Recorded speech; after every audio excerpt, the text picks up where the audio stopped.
Samedi, alors Emmanuel Macron se retenait pour ne pas bénir le cercueil de Johnny Hallyday à la Madeleine. Son ministre de l'Éducation Jean-Michel Blanquer annonçait la mise en place d'unités laïcité dans les académies françaises. Objectif: faire en sorte que les professeurs ne se sentent plus jamais seuls en cas d'atteinte à la laïcité dans leur classe. Très souvent, nous avons un professeur qui peut se sentir démuni, même en désarroi devant des réactions d'élèves, par exemple dans un cours de sciences, a expliqué le ministre, en visite dans un lycée polyvalent à Chennevières-sur-Marne, Val-de-Marne, le jour du 112e anniversaire du vote de la loi de 1905 sur la séparation de l'Église et de l'État. Eh bien, un professeur se trouvant dans cette situation ne doit plus jamais se sentir seul. Jean-Michel Blanquer a détaillé son plan annoncé la veille en Conseil des ministres. Il prévoit la création d'unités laïcité dans chaque académie, composée de professionnels chargés de faire de la prévention, mais aussi d'intervenir ponctuellement dans un établissement en cas d'atteinte à cette valeur.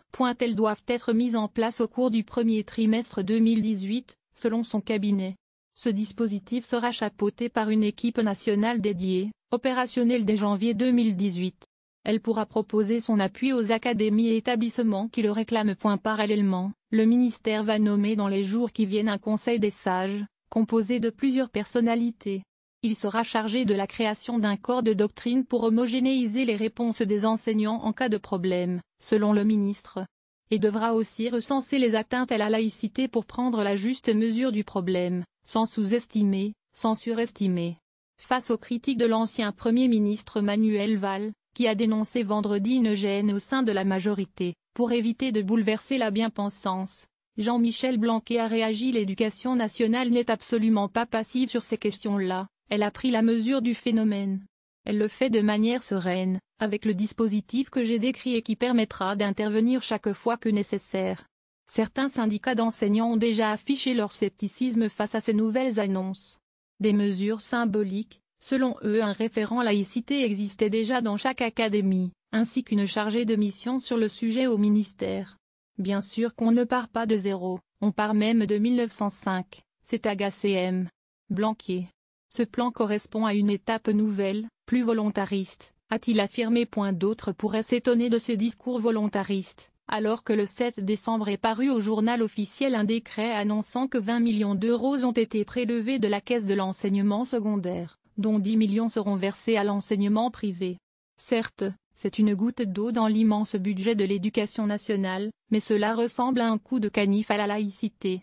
Portable confinés. Autre combat du ministre, la lutte contre les téléphones portables. Emmanuel Macron avait promis lors de sa campagne qu'il les ferait interdire à l'école, une promesse qui, là encore, avait laissé des enseignants sceptiques non sur le bien fondé de l'interdiction, mais sur les moyens dont dispose l'institution pour la faire respecter.